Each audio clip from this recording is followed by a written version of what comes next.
The Dice Tower is made possible by listeners like you. Thank you for your support. And by Cool Stuff Inc. Cool stuff in stock at coolstuffinc.com. The Dice Tower, episode 508. Ghooooosts. I knew you were going to do it that way. Welcome to The Dice Tower, a podcast about board games and card games, and especially the people who play them. On today's show, Tom and I discuss some of our recent plays, though many of Tom's have a spooky theme, which leads us into a discussion of dealing with spooky themes with kids. I'm Eric Summerer, and here's your host, the Peter Venkman to my Egon Spengler, Tom Vassell. You know, you have used this intro before, I'm fairly certain. I know I have. I almost put Ray in there instead, just to mix it up a little bit. Why do I have to be Venkman? He was a kind of a jerk. No reason. I was talking about this. Did they call him Ray much at all? They mostly called him Venkman the whole movie, I think. Well, it's Peter Venkman. Or Peter Venkman. Ray right. Stantz, yeah. But, I mean, they didn't call him Peter, I think, at all. But they called everyone else was called by their first name. But Dana calls him Peter. Oh, that's true. But the other Ghostbusters called him Venkman. Pretty much. It's one of those last names that just sounds like some sort of, nasty word. Venkman. Venkman. Yeah, but Egon gets his first name. Yeah. Well, I just got the ghost. Oh, well, that's on our list. Never mind. Yeah, we're going to talk about that in a second. So, Tom, it's been a couple of weeks. How's the new studio space working out for you? Well, the new studio space is fantastic. We still don't have our second studio set up, but, there's no rush to get it done, right? We have one studio up and running, and we found that our porch that's enclosed by screens has made a good second studio.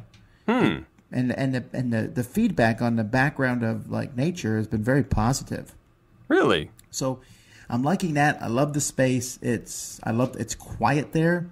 It's kind of creepy at night, but for the most part, it's a really nice place, and I'm pretty happy with it. So we're gonna get that other studio, but we're not starting that till after Dice Tower Con because, this week, this episode's coming out right after UK Gaming Expo, but we have Origins next week.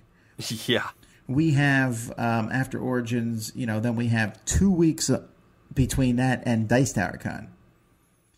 Then, between Dice Tower Con and Gen Con, even though Gen Con's the biggest convention, having a 4-week buffer period is nice. And then after Gen Con, there's a nice big chunk of change between the other conventions that we're going to. Which, if you're wondering... we get the breather. We got Grand Con in September. Me and Z will be at that. October is Essen. We'll all be there. November... we're going to be at PAX Unplugged, and Eric has said he can come to that one too. I'm working on it, yeah. And then in December, the cruise. Sign up for the cruise. The cruise. That's probably not the best way to sell it. It's not a haunted cruise. There probably is such a thing. At night on the cruise, it's a little like walking out on the deck when you're out at sea and you just look out on this expansive ocean. That's a little different.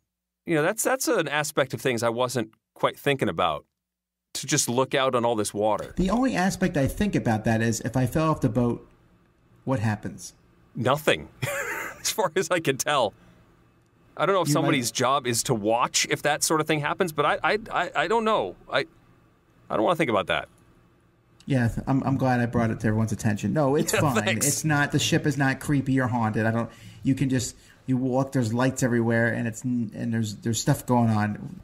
It's only if you go stand at the very front of the boat, which you don't have to do.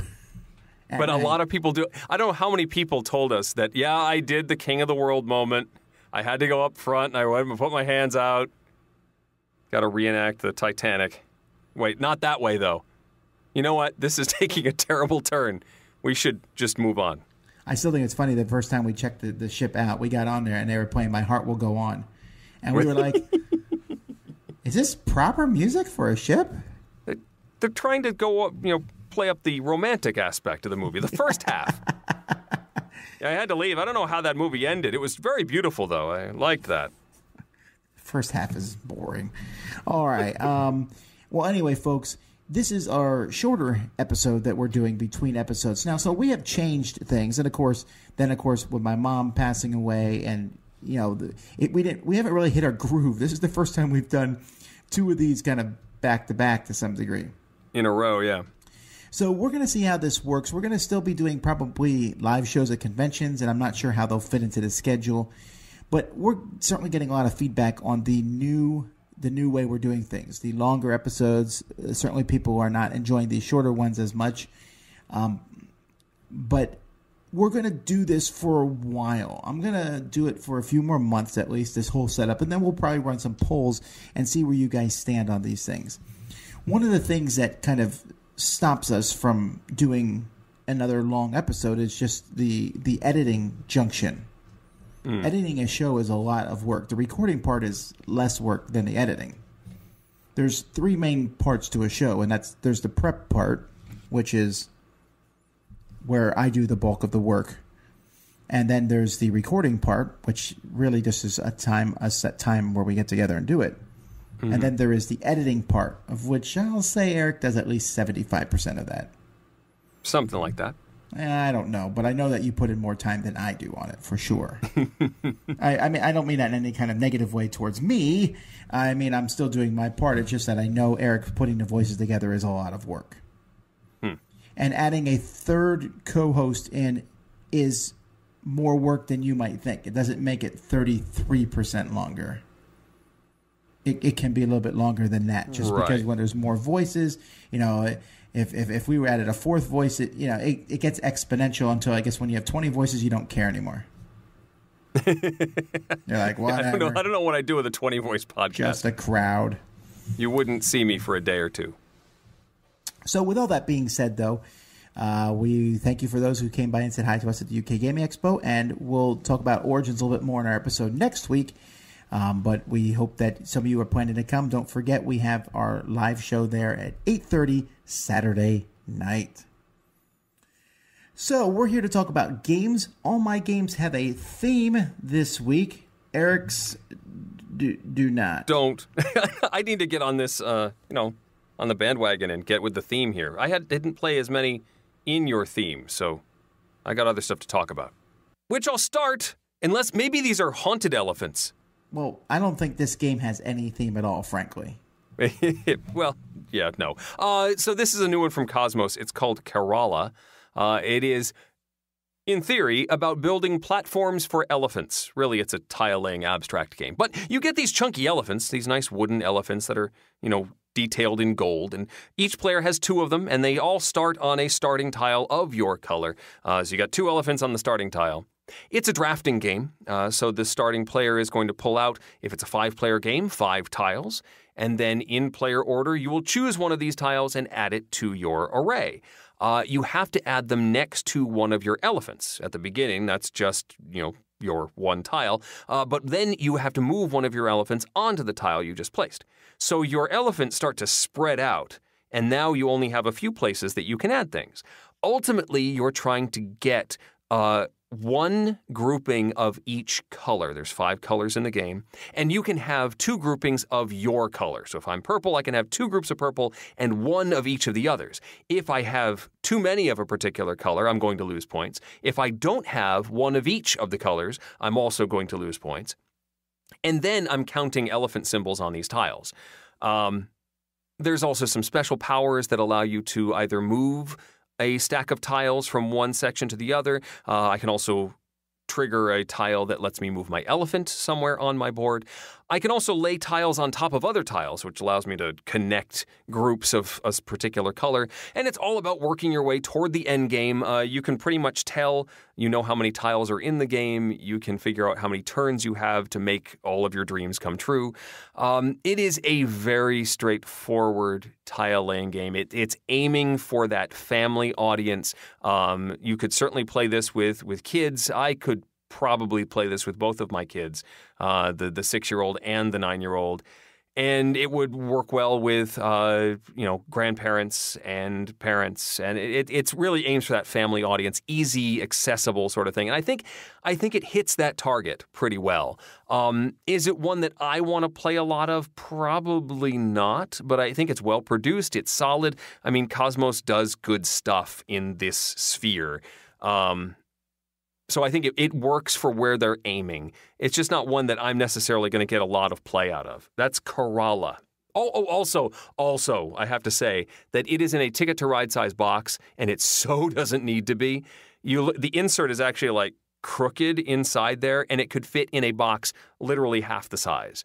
And I just think it's odd that they went for that particular box size. Well, I think that box size sells. I mean, there's no question about that. I mean, yeah. I almost wondered that this one felt almost like it was a Spielers Jahres clickbait.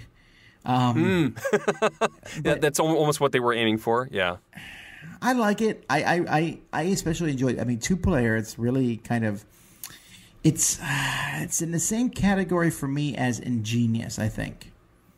Okay. It's this nice tile laying. It's not too heavy thinking, but you do get to make some nice choices in it.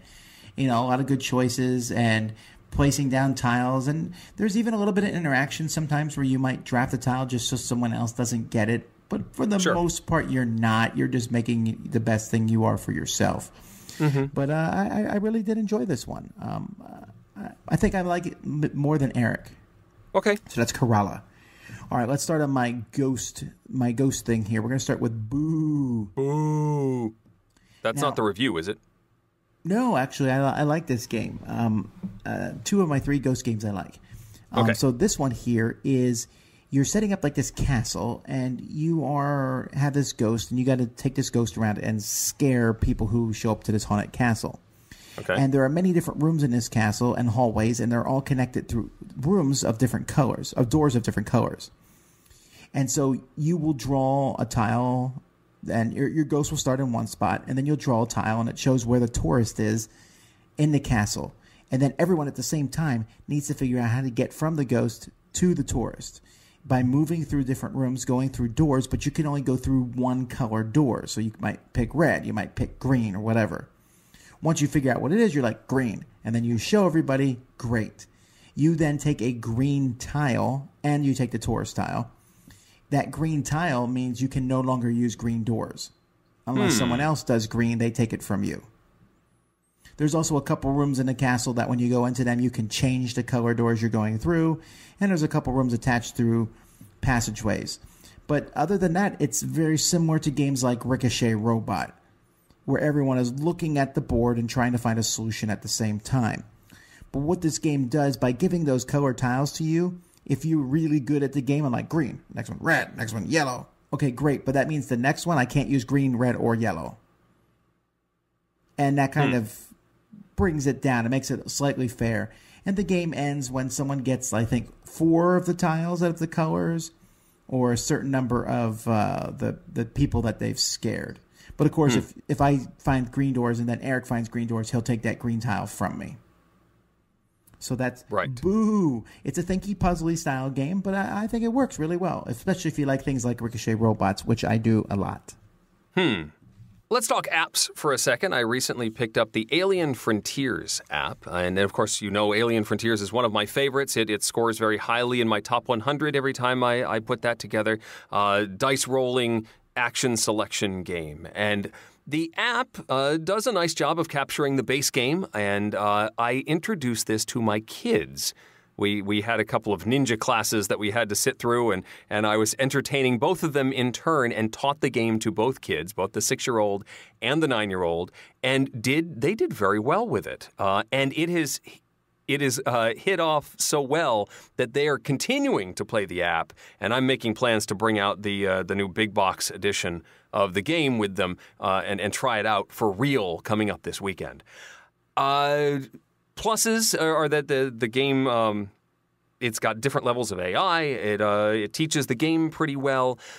I wish that the tutorial were a little stronger, although there is sort of a tutorial mode that you can go into. My one complaint is that it's not quite as polished as many other board game apps. You compare this to, say, the Potion Explosion app, which is so pretty and animated and everything. And this feels a little more like a computer version that you'd see on a PC of a board game. Kind of like there was the Race for the Galaxy software package that you could play. This was not an app. This was a few years ago that you could play this AI version of Race for the Galaxy. It feels like that, sort of divided into windows, and there's a log going in the corner, and when the game is over, it sort of goes, "You win! Here's how it went! Yay! Here's the scores!" And it just seems it lacks a little polish for me. Still strong and fun and a great opportunity to play the game on the go. I like it. It's just not quite as flashy as, say, some of the Asmodee releases that we've seen recently. The Alien Frontiers app. I just thought about that. That's something that really bugs me in an app. When the game is over, I want there to be a little bit of fanfare. Tickets does a great job of that. They're like, here's all the points you got from tickets. Here's all the points you got from trains. And then, here's the final scores. While most games are like, I'll be playing it. Like, I love the Race for the Galaxy app. But when it's done, you reach the points, it's like, done, boom, here's all the scores. Yeah, and it's over. Oh, I won. Wait. Yeah, it's actually really easy to click through it. Like, the game ends, and if you hit OK, that's it. You're done. You're back at the main screen.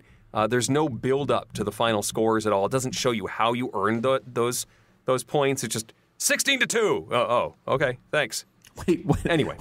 How bad are you at this game? 16-2. Okay. I think the first game, my 6-year-old, he got 8 to my 14 or 13 points, so pretty good for a first play. All right, let's jump to another Ghost game, Ghostel. Ghostel. Or Ghostel? I'm not actually sure how to pronounce it. I think the consensus is Ghostel. Ghost Hotel. Ghostel. I listened to Jason Levine talk about this for about 20 minutes straight. Really? Yes. And I was like, listen, I don't really care. But now I'm repeating it. Okay, so anyhow, in this game, you are once again ghosts trying to scare people out of a house. Different people show up in the house, and you will be moving a ghost to the house by dropping off dice that you've rolled. Actually, this game has some similarities to Alien Frontiers and Kingsburg. You roll some dice, you move your ghost around, you drop dice off. At the end of the haunting period, you compare the pips on the dice in each person. If they exceed their scaring score, like let's say Nancy Drew is there, or whatever her name is, and she has a 7 and there are 8 pips on the dice, then she's been scared. And whoever has the most pips on the dice gets the most points from scaring her, and the second most gets the second points, etc. So you might not get a bunch of great rolls, but you can go drop some lower dice off in different areas and get partial points for helping scare these people. You can also buy upgrades and get cards that give you an extra die. So you roll 4 dice and pick the highest 3 for your rolls. Or you can get an 8-sided die instead of a 6-sided die to put out. You have cards that let you, if someone is especially afraid of dolls, you can play a doll card and it doubles your dice. And there's other special cards you can play. But that's basically it. It's essentially the same thing over and over as you drop these off. It's an area-controlled dice rolling game, and I really enjoyed it. It's not like amazing, but it's a solid game. The artwork is cutesy for the most part, although there's some dark pentagram stuff in the background, which is a little odd. I feel like it's a little off, like it's like spooky backgrounds, but still, for the most part, more silly than not. Ghostel. Right. Yeah, I like this one as well. We talked about it several weeks ago now. But I've kept it around as one that I want to introduce to the kids, so it's stuck around. Speaking of the kids, many months ago, I picked up Risk Star Wars Edition when this first hit the online retailers. I grabbed a copy and had been waiting for the right time to bring it out with the children. And this past Star Wars Day, I used it as an excuse. I said, kids, if you want, you can stay up and we'll play a Star Wars game. And they agreed. Even the older child who hates, as I've mentioned, hates Star Wars, he sat down and we played Risk Star Wars Edition. As many have said, this has very little to do with Risk and is actually more of a distilled version of another Star Wars game, Star Wars The Queen's Gambit. It uses a similar system. It's more streamlined, much simpler, but it reenacts the final moments of Return of the Jedi. There is an Endor board where you are trying to work your team along a path and shut down the shield around Endor, allowing you to attack the Death Star. There's a main board where the various ships, Y-Wings and X-Wings and B-Wings are flying around and eventually trying to attack the Death Star, also knocking out TIE fighters and vice versa. The Millennium Falcon's flying around there. There's a big Star Destroyer that's flying around there. And then there's also a Jedi battle where Luke is fighting Vader. You have cards that can activate different aspects of these battlefields, and you program 3 or 4 of them, depending on how many players you're playing with. It's either a 2-player or 4-player. You can also sort of finagle a 3-player, which is what I did with the kids. And you program your cards, then activate them, and you have a choice on each card whether you activate, say, the Endor board or the Vader and Luke Skywalker battle. And you're rolling dice and trying to reach certain thresholds to damage different things. And it's all pretty straightforward and simple, but it has that programming aspect, which is kind of neat. More depth than you'd expect from a mass market game in most cases. The kids really liked this. They had a good time. And after we played an initial 3-player game where I was the dark side and they were both playing the rebels, they started wanting to rotate and play just with the 2 of them and then have me face individuals. And we really played a good bit of this over that Star Wars weekend and the following weekend. It was a good time. And even the child who does not like Star Wars has been hooked on this one. I do agree with many that say that the Rebels seem to have an advantage. I think that's on purpose. They have won far more often than the Imperial side in our plays of this. But still, it's a neat production. And considering that I don't think the Queen's Gambit is ever coming back, this is, I think, a good substitute.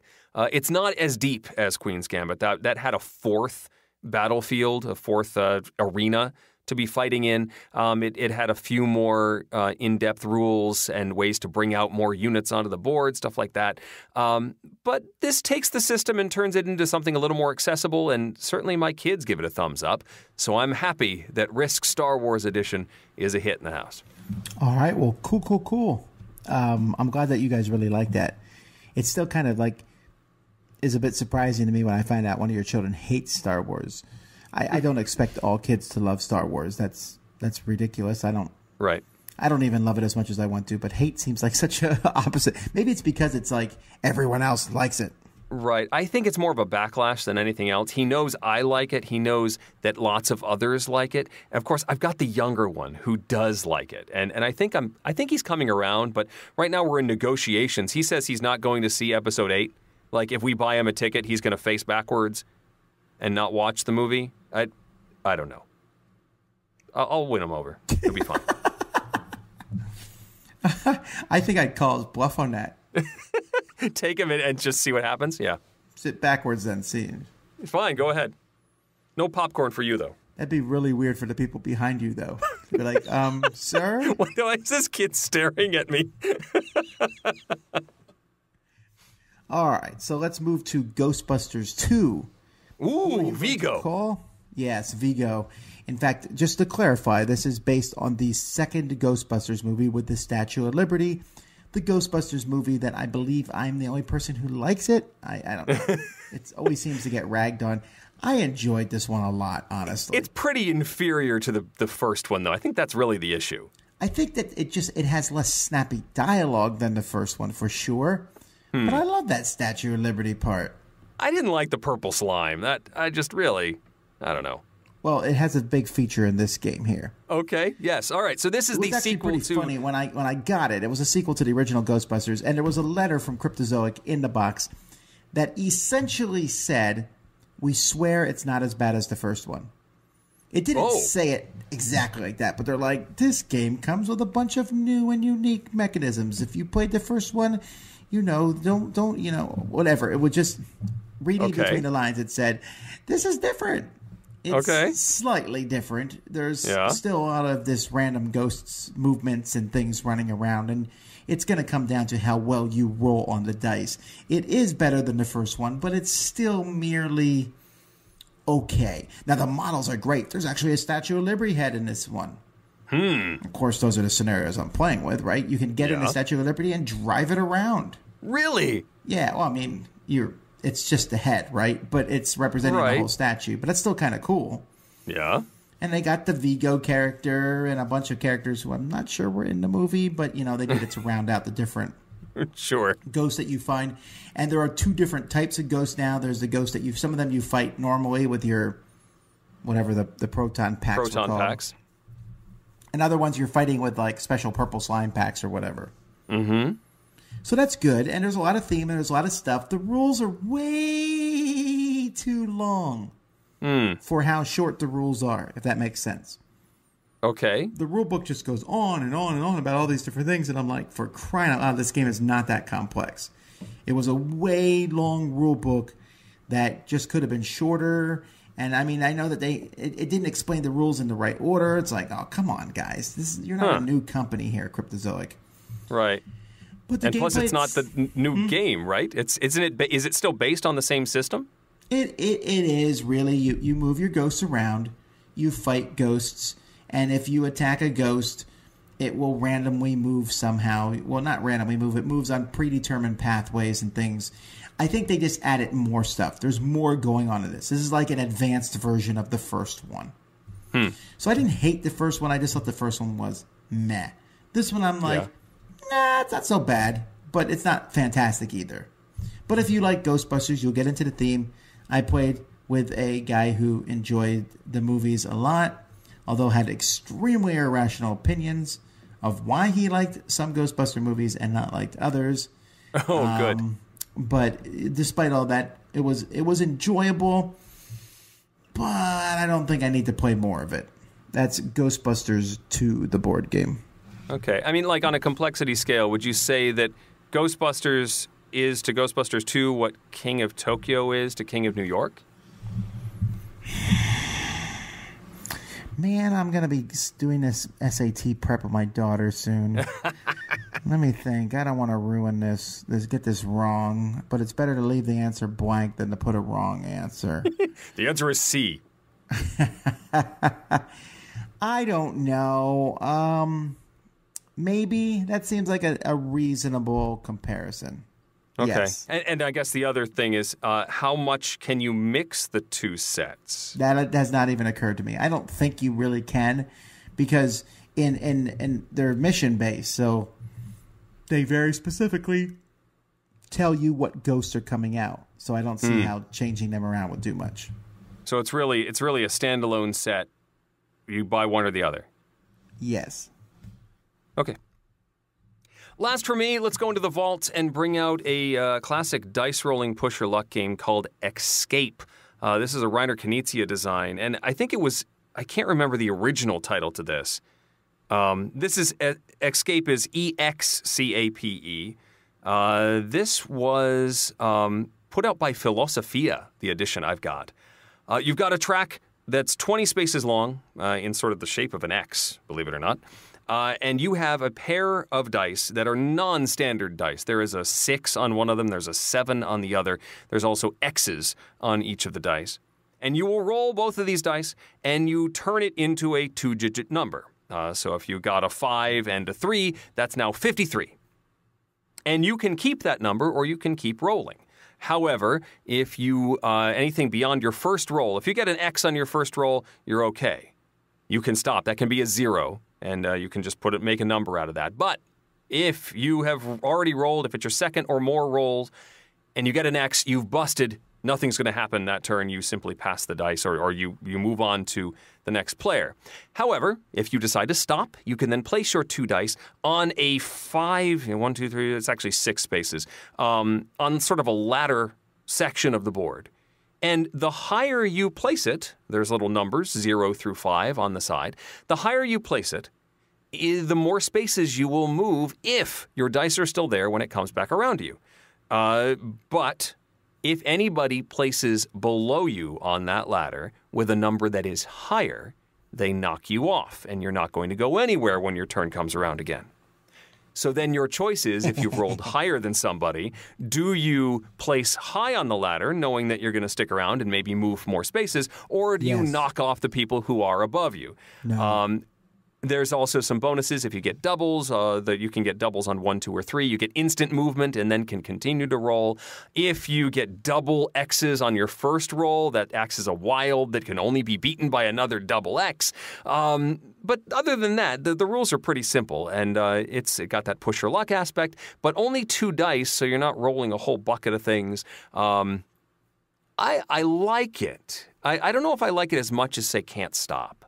As far as push your luck games go, but this was a hit with a couple that my wife had invited over, one of her knitting friends, and her husband came over, and we pulled this out, and they immediately wanted to play it again as soon as we got through a round. It plays very quickly. One player can easily run away with it if the dice are very kind to them, but that tricky decision, do I hurt others or do I hope to help myself, is the key to Excape, and I like it. I'm surprised that no one's picked this up to republish this. I mean, custom dice abound. I don't think it's that much of a giant expense to make these. No, I don't know. Custom dice. I really like it too. I have it in my collection. Yeah, I'm surprised that no one's grabbed this one.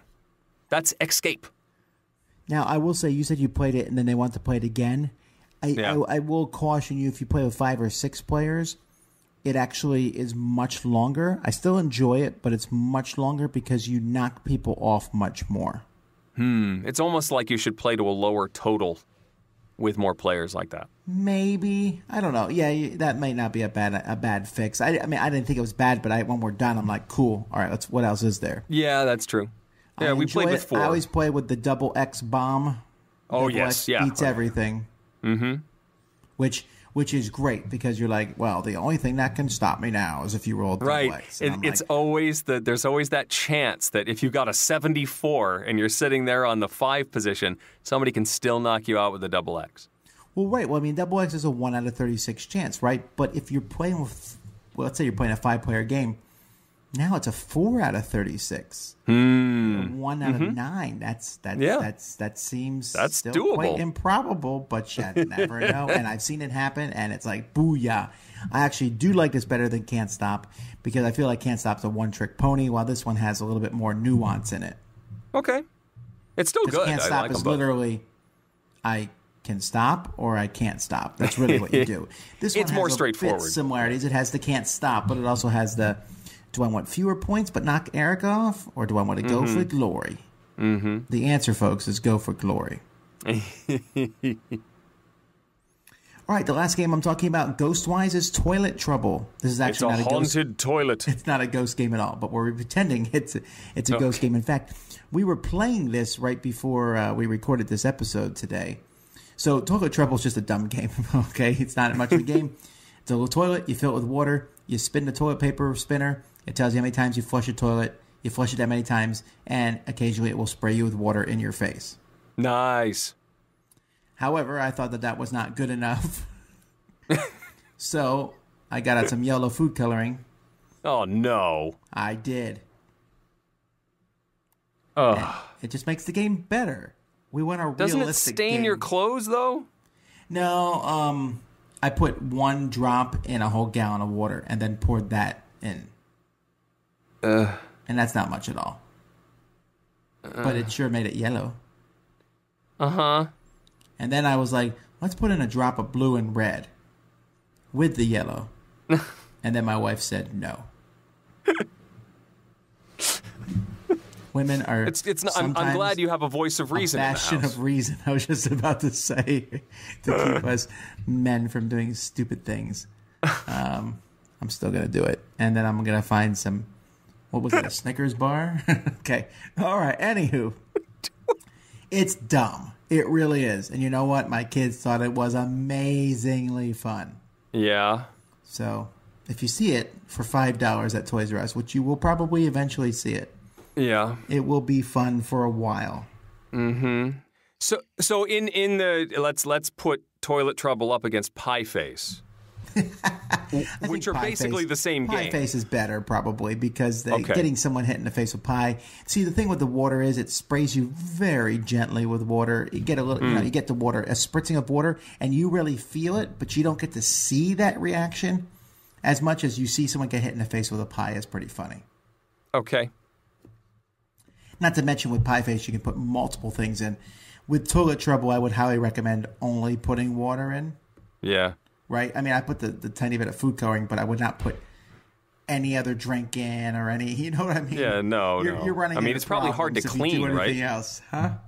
It's probably hard to clean. Not really. You just turn it upside down and pour out the water. It's just water. Oh, you mean if you put something besides water in it? Yeah. Right.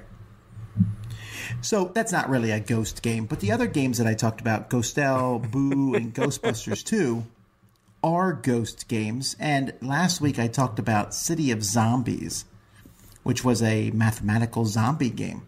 Yeah. And you mentioned that some of your kids didn't like it, but they didn't dislike it because of the theme. Or at least it didn't sound like that. No, but they've seen games before that I've had that have, like, nasty-looking zombies, right? And they're like, oh, we're going to play that. And I don't even, I don't bring out Arkham Horror with my kids. I don't even think about that. Even Betrayal at House on the Hill, even though it has kind of a silly-ish air to it, it's still pretty horror-ish, right? Yes, it's designed to be spooky. And my kids don't like horror movies. Most kids don't. There's a few kids who do, but most kids don't like horror movies, and a lot of adults don't like it. But kids react to this stuff more. And so my question is, how do you deal with this with kids? Like, do your kids, I'm assuming they don't like horror stuff. I mean, I'm assuming you don't show them a lot of horror stuff. I certainly don't, and I think I've mentioned before, my older son reacts very strongly to characters in peril. Like, if there's even remotely terror in a movie, he's going to start to shut down and even leave the room if he's uncomfortable in that regard. So, yeah, it's something I'm very sensitive to in staying away from intense movies like that. Right, and I find that sometimes the kids will get scared by things that you didn't even think were very scary. I mean, I remember there was a cartoon. It came out, I don't know, not many years ago, but several years ago. Monster House, I think it was called. Yeah, okay, yeah. It was a cartoon, so I was like, oh, okay, Monster House, silly Monster House. And the kids were, like, scared. It was spooky, this house that was, like, eating kids. It wasn't really, I think, as the movie went on, but it was scary. And so there's also those movies where it seems like it's scary. You know, like you think that guy's a mean old guy and he's not, kind of like the neighbor in Home Alone. Right. Yes. And then there's things like Goosebumps, right? Goosebumps are made for kids, but they're scary they're scary, yeah. Right? So we certainly monitor that with your kids. You're going to either say, I don't care if they watch this, but it's certainly something as a parent that you think about. So do we do that with games too? Like, how do you determine if a game might be too scary for a kid? Yeah, it's sort of weird because you've got that disconnect. You're not quite as immersed. And the only time I've had an issue is when the game is designed to be a little more immersive. We've talked a lot about the escape room games, but my younger son reacted to one of the escape room games because it talked about the door locking. You know, like the introduction, you walk into a room, you enter this lab, and the door suddenly clicks behind you, and you can't get out. And that set him off. Like, no, I don't want to play this. I don't want to be in that situation. I don't like that we're trapped. I don't like that we only have so much time to escape. He really responded to that visceral aspect and just got a little too involved in the story. But I usually don't run into that, partially because I'm not bringing out that sort of theming in front of them. I can't think of another aspect of when they have felt that the theme was too much in a game. Usually you aren't that invested. What about like silly ghosts and silly monsters? They're usually okay with that. I mean, it's more like a costume. We're talking like silly monsters are more like Halloween witches and ghosts and stuff like that. Right. Mummies. I guess we've played like the mummy game, the pyramid. What is the one? Fluch der Mumie. That's it. That you've got the mummy that's trying to chase people down, and they haven't responded negatively to that. It's much more of a fun thing to have the cartoony mummy trying to get you. Well, let's be frank. Board games themselves are not as scary as other mediums because a horror movie, for example, with no sound is less scary than a horror movie with sound. So there's no sound effects often in games, unless you're playing Mansions of Madness 2nd Edition. There's no one reading this stuff in a spooky voice, but that stuff is possible. You know, sometimes my kids might come by and they'll see me playing Arkham Horror, Eldritch Horror, whatever, and they'll look at the gross stuff. What is that? I'm like, oh, it's just a monster. Oh, okay. And I don't give them, that is, Azeroth, and he eats his undead children, or whatever the backstory is. Who cares? It's just, oh, it's a monster, and a monster. And my kids watch shows like Monster High and stuff, where monsters are almost like in pop culture now, in a silly way. And even in, you see different monsters in Ghosts, what's that? Hercules.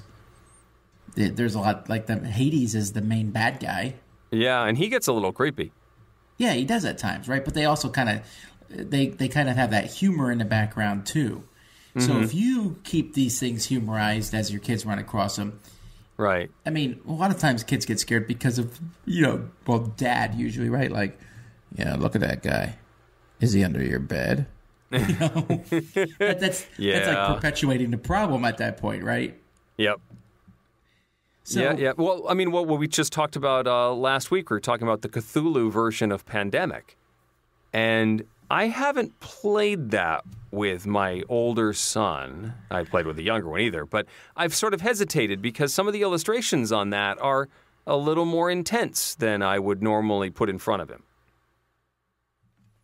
Right. I mean, and there's games I would not play most of the modules of Time Stories with my kids. Also true. Some of those illustrations can be a little intense and creepy, disturbing almost. I'm creeped out by some of them. Especially because with Time Stories, you don't know what you're going to find. I would, unless I had played a scenario and had seen all the cards and knew it was generally safe, I'd be hesitant to have him at the table not knowing what was going to be around the corner when we flipped a card.